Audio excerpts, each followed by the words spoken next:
Everyone get out! Hello tankers and tankettes. I'm going to do a kind of a quick review today. Somebody asked in a previous video, well, they noticed this thing was in my garage, Panzerkampfwagen B2 740F, and wanted to know a bit more about it. And it's not a common sight. You used to be able to buy this, and it's one of these premiums where Wargaming actually removed it from the gift shop, but it is still possible to obtain one through various contests and things that Wargaming hold occasionally. So, what is it? What is it like? Quick answer, it's basically a B1. And that's not surprising because it is a B1. It's a captured B1 in German colours with a German gun. And there's a few of these tanks in the game. There's this, there's the Panzer S35. There was at Tier 2 the Micro Mouse. You still see those being driven around occasionally. On the French tree there's actually two of them as well. There's the FCM 36 Pack 40, which is German gun on a French hull, and it's in the French tree for some reason. There is also another one that you can't buy anymore, is the 105 LEFH, which is, again, it's the B1 hull with a German gun on it. So there is, oh, my mouse went wonky there. Yeah, that's the short answer. It's a B1. Now, it isn't quite a B1. There are some notably different characteristics. The main benefits of having one of these is that it gets Tier 4 only matchmaking, which is pretty nice, and it has an absolutely amazing hull traverse rate, 45 degrees a second. Now, to put that into context, the T50 and the brand new MT25 get 48 degrees a second. So this thing is, it can turn on a dime, to use an American expression, if I may be forgiven for that. There's not much that can outturn this. There's certainly nothing at Tier 4 that can outturn this. This thing will spin on the spot in an amazingly, at an amazing speed.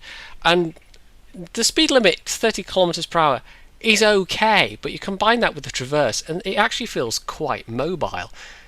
Now, you compare that to the B2, which, that's the stock tracks there, but 28 degrees a second with the top tracks. This thing is not quite double, but it's not that far off. So, yeah, in that regard, it actually feels a lot better than the B1. In other respects, it's pretty similar. The turret's the same, the armour is basically the same. It doesn't have the hull gun, but that's still a weak spot. I'll actually do a very brief intermission, and you can see the armour scheme of this thing, and how it compares to the B1. You'll see they're pretty similar. The 60 armour all round means it's good at side scraping, but you can angle the front a bit, and if you're at range, people are going to have difficulties penetrating that frontal armour. And yes, your tracks will eat some, but at Tier 4 there are still plenty of guns that can hurt you. That 60 is okay, but it's not amazing. Biggest fly in the ointment is the gun, and this is somewhere in between the top two guns on the B1. I don't know why my mouse keeps going wonky, by the way. So yeah, the gun's not great and you are heavily relying on premium ammunition, but that's the same for the B1 as well. You'll see the stats are, like I said, they're somewhere in between. It's not as good as the top gun, but it's better than the middle gun. For some reason it's listed as a rank 2 gun. Don't ask why. Those, when you see those module tiers, they're pretty arbitrary. There's no kind of set thing for those in the game. It's basically whatever Wargaming decides. So yeah, like I said, you're going to be relying a lot on premium ammo for this thing. That's true for the B1, but at least as a premium tank, it makes a bit more money for its tier, so you're not going to really make any profit out of this, or at least not a huge profit, but you're at least not going to lose too much by shooting a lot. And you'll see that I've actually got 40 rounds, which is quite a lot, and it's 800 credits a go. And the rate of fire on this thing means you really can spit them out, but it's against a lot of other Tier 4s, you absolutely need them. It's like the Valentine 2 in that respect. It heavily relies on premium ammo. So yeah, to really give things a conclusion, it is in most regards the same or better than the B1, and in that it gets limited matchmaking, it is definitely better than the B1.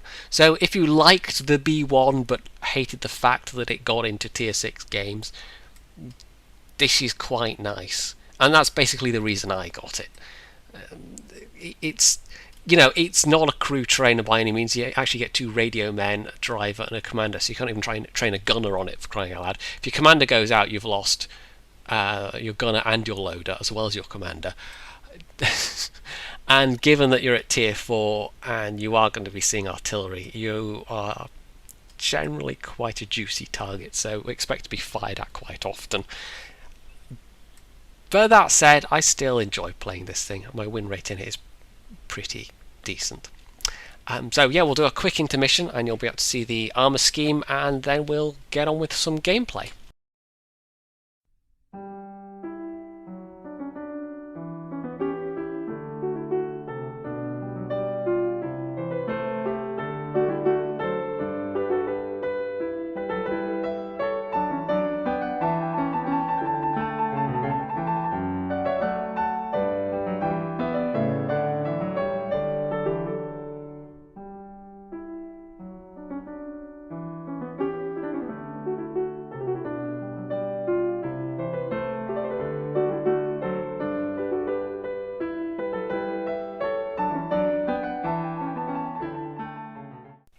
And here we are, actually in battle, and we're on mines, and it's pretty much all tier 4s actually. There's a couple of tier 3s on each side, including a couple of sextons, because this is just after 8.3, wow, 8.7 has come out. I can do numbers, you know. And yeah, there's a lot of people have rushed out to buy these apparently. And happen to be 3 in this battle, and we'll, well, I can't remember them being particularly amazing, but perhaps they weren't driven by people who are particularly amazing artillery players. Anyway, this is going to be interesting because it is mostly tier 4s, and there's a lot of tier 4s that this thing struggles with armor-wise. And I think I'm correct in remembering I end up using a lot of premium shells. You'll see there, I just start right away. I just load them up because I know chances are good I'm gonna meet something that's gonna need them. There's very little on the enemy team that I can pen frontally without the aid of these shells. Even the T-28, if I shoot it in the wrong place, it's going to bounce. Hetzers, almost certainly. Panzer III, Matilda, Lee, AMX-40 is an incredibly tough target for this gun.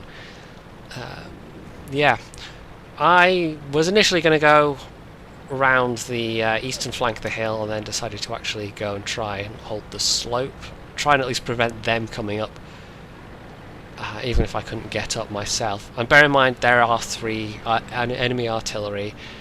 They're all pretty fast firing, and I'm quite a juicy target, so I'm gonna be quite cautious here. So already we've got an enemy T-28. I know there's another one behind him, and an Electo, and the Electo is the real worry. Depends what gun he has, but even the 32 pounder, is it? That could really hurt me.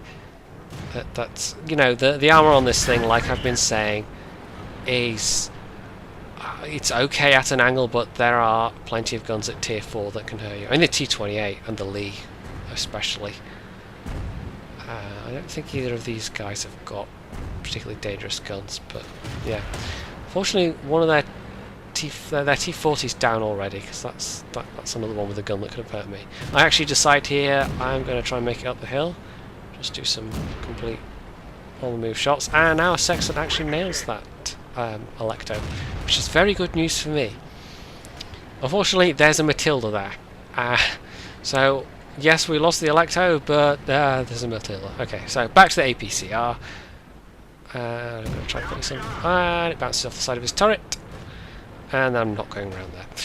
So yeah, even the premium shells on this will bounce off things like the front of a Hetzer or the Matilda if you shoot it in the wrong place.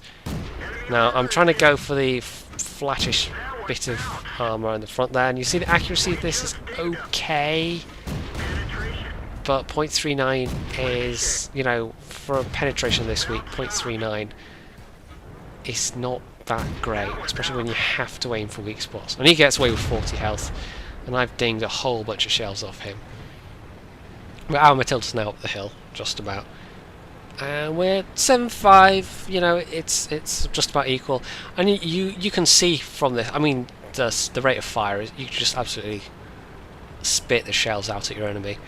Unfortunately, if they have to do a well-armoured enemy, you're just going to give them a cool-headed medal. It's not actually going to do any damage. I'm going to go around the other side, and I figured out, basically, yes, there's a Hetzer on the island, but most of their remaining team is just camping. And we've actually got a couple of our guys who are camping as well, so it's basically up to me to try and push this a bit and turn this from a stalemate into a victory. Because if we're just sitting camping at respective caps, nothing's going to happen. In fact, they might even win if their Hetzers go on the offensive.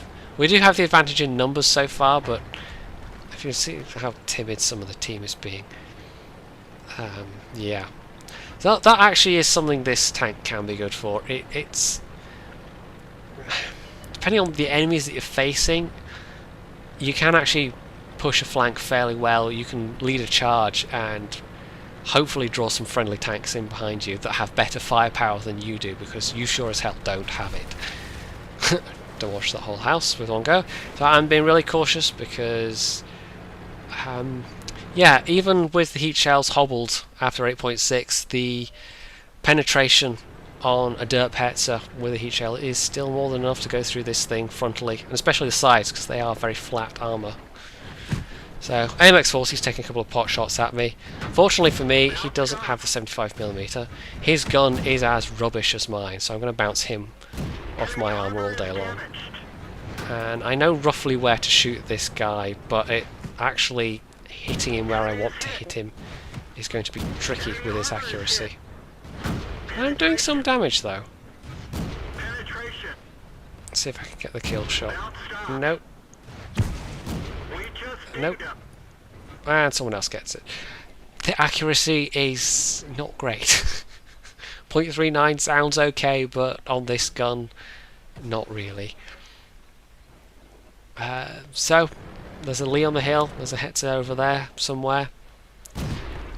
And there's also 2 artillery, so I'm going to demolish this bit of wall. Get rid of these obstacles. If I can get a clear pass to the Hetzer, I might be able to do some damage to him. The main worry is still being hit from the hill. If I go out in the open, I could have a pair of sextons pounding away at me, and yeah, they're not very high damage, but it could be enough. However, we've got the decisive upper hand at this point in numbers, in part thanks to me. Although I can't take too much credit. So there we go, that one went into my track, fortunately. And as with any tank with prominent tracks, you can actually eat a lot of damage. Now that was, I think, an HE shell that landed close because it didn't do much damage. Here we go, Su-85 is one of the few targets I can damage without having to use premium shells. And he's down. I've done 500 damage, but I've used half my premium shells already. And for that number of shells, 500 damage is not great. So there we go, corner of a sexton. And he pulls back. And I don't know if they're both up here or if one's around the other side. Our sexton nails their sexton. Oh, yep, there he is. And he direct fires me, but I've got him. I can just pen his superstructure. There we go. And finally I get a kill. So, yeah, like I've said, it basically is a B1 with better matchmaking. There isn't really that much more to add to what I've already whittled on about in the first segment. If if you're one of these people that's a real completionist and you must have this tank, it's still possible to win it through various contests. or I think even occasionally gift codes, but I'm not sure if they do the tier 4 and up in gift codes really. Otherwise, you're not missing much, guys. Really, it's if you want a flavour of it, go play the B1. But obviously, if you play the B1, you're running the risk of going into tier 6 matches, which ain't fun. It's even less fun than doing it in an AMX 40 or an M3 Lee. So, in conclusion, it's a decent little tank-ish, but like a lot of the low tiers, it's a novelty, and it's hard to take it as a, it's not really a serious machine in any respect. So you're not missing out much. As always, if you liked this video, you can hit the like button, you can subscribe to my channel, you can leave a comment, and of course, as always, stay tuned for more.